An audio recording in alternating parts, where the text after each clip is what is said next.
So what do you think is like the best way to kind of like, break that barrier, getting people maybe from the south side to feel more comfortable in the north and vice versa for the north siders or the tourists to come check out all the cool stuff that's on the south side? What I have done over the years is to try to expose young people to exploring their communities. One of the things that Chicago is known for are, we have pockets, but one doesn't cross this line and one doesn't go.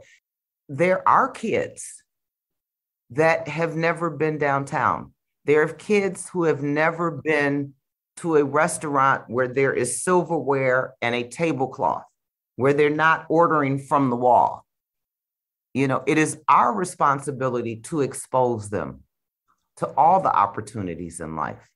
Some years ago, we started doing that with the Downtown Hyde Park marketing campaign. And even before then, believe it or not, there was no bus that would really take you to the Museum of Science and Industry or from the Museum of Science and Industry. So we created that bus at my suggestion. I'm like, well, we need people to come here.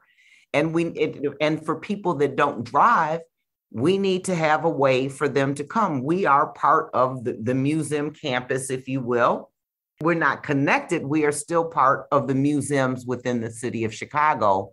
And there is no service that existed at the time to bring people to our neighborhood.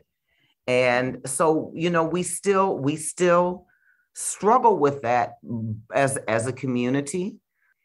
Because people say, well, we want people to come. And then when people come, well, why are they doing? There are too many people here. So, it is a balancing act. It is a balancing act, but we have such wonderful amenities. We have wonderful restaurants, wonderful little shops, and you can spend more than a day. And so we've been able to expand on that by building hotels. So not just come, but come and stay and see what we have to offer. So our next question is a little bit more related to the Fifth Ward's relationship with the University of Chicago. Because your tenure has been so long, I'd love to hear a little bit about how the university's relationship with the Fifth Ward has changed over the past 2 decades. Oh, that's a really good question. It has improved over the years. I still call them out when they need to be. And, in the beginning, I think they made certain assumptions. And, they played the game where, we're going to pacify you. And that doesn't go too well for me. And so, I had to check them, if you will, and remind them that I had been educated at the university just like them. So please do not underestimate my intelligence, that I was from the neighborhood. I know the university's history. I've lived it. And I continue to live it, and I can still call it out. One of the things early on in my term was getting the university to open its doors to diversity, what's now called diversity and inclusion. They had never contracted with any suppliers or professional services other than with their own clique. And so one of the things that I am proud of that we were able to get them to open it up. And now they've got a very diversified, supplier chain, not just with the university itself, but with the hospitals as well. So do you believe that like diversity and inclusion is still lacking within the university? I'm sure it is. Yeah. And so, it's not just at the general workforce level. So it's not just at security. It's not just at, making sure that the workforce at the hospital is diverse, but you also have to have diverse in middle management and at the top.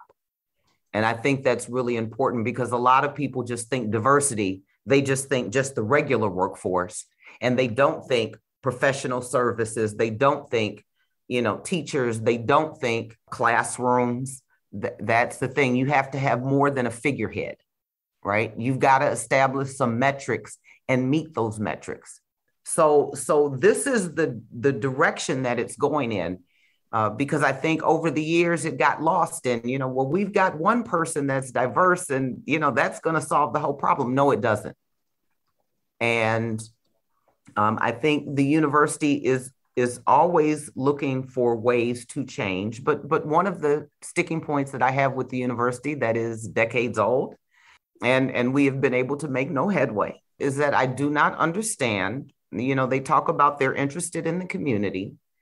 And instead of going 6 blocks south, and I'm just starting from, say, 60th Street, right?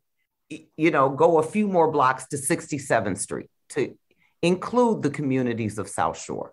And that has not been done. And I found it really not only offensive, but it was very hurtful when the university opted to go 30 blocks north and be a part of building schools and in communities that didn't even exist. But then they built $500,000 homes, $400,000 homes, the developers did.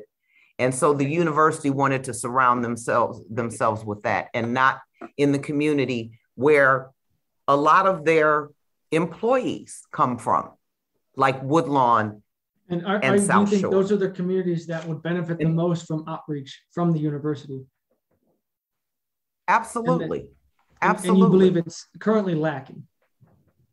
I don't believe it is because it's not within their footprint.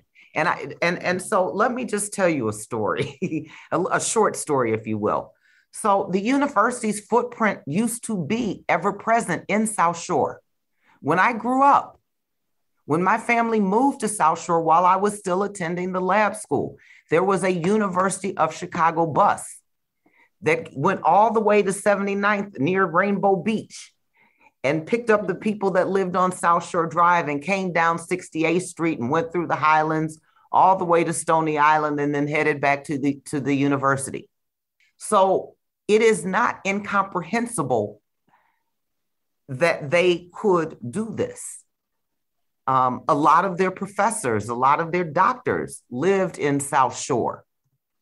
And so what I see is an unwillingness to expand to a community that you used to be in.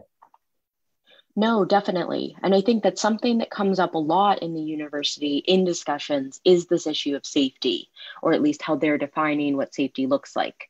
This completely goes into racism, what diversity and inclusion could actually look like at our school, et cetera. In our last bit of time, we wanted to hear about your stances on policing generally. Also, I know that you introduced the Anjanette Young Ordinance, and we'd love to hear a little bit more about that as well. For listeners who don't know, the Anjanette Young case involves a 2019 botched police raid of Ms. Young's home in their search for a man with a gun. When the police broke into her home, she was naked and forced to remain so during the course of the raid. In January of 2022, Ms. Young was offered a settlement of almost $3 million by the city. Well, we want to talk about public safety, right? What the city council passed, was it last year or the year before? Not 21, maybe in 20. Did we pass it in 20? The civilian oversight. That was something that I introduced probably 8 years ago. They ignored it. There was no support. There was no political will. So, I've always been ahead of the times in terms of my thinking. But because I am independent and not a party person or not a yes person, my ideas were often shunned. I was shunned, but that did not stop me.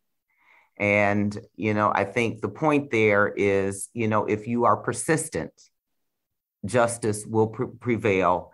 And you just have to be persistent and not let that deter you. I mean, is it frustrating? Absolutely. Absolutely.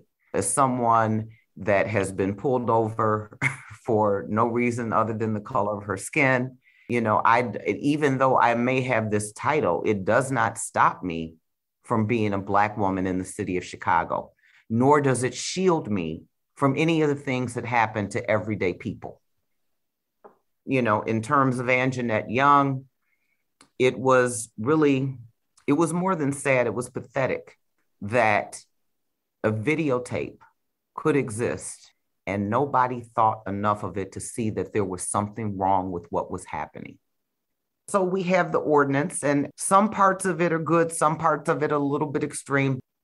Got it. And in addition to the banning the no-knock warrant, what are kind of some other pieces of the ordinance? Well, one of the things that I added and that was actually adopted by the police department is that if there is a female in the warrant or on the premises, that there has to be a female sergeant officer assigned there. And so now they do have protocol. You know, the other thing that I focused on and that I'm focusing on is, you know, what happens to females who are arrested, because they are detained a lot longer than males who are arrested because there are not many places that they can take them.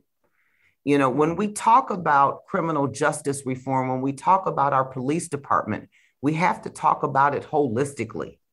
So when you're talking about the right to a phone call, right? If I have to be transported to 3 different places, I get to contact a family member to ask them to pick up my child from daycare or to call my job or either to call a lawyer is not afforded me because of the way the system is set up. So those are some of the things that I continue to work on and get pushback. And, you know, I had it down to, you know, trying to get a call within an hour, and then Springfield came out with their legislation wanting it to be 3 hours. And I'm like, that's ridiculous.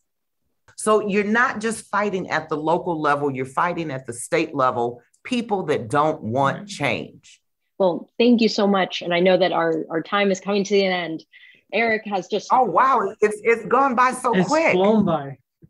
Okay. Well, no, this is good. And I'm happy to do it because, you know, one of the challenges that we have, and especially now, you know, with COVID, is making sure that we are connected to people and make sure that we stay connected with people.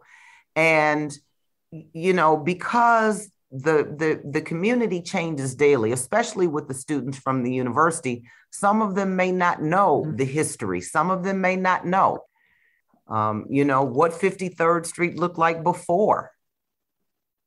Or there was a Chipotle before Harper.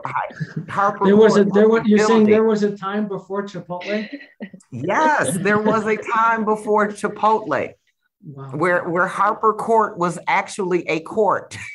so I'm like a Chicago native, so I'm always curious. What is your favorite place to get non-deep dish pizza? Non-deep dish pizza would be Paisanos. Paisanos. Okay. Is there one in your ward?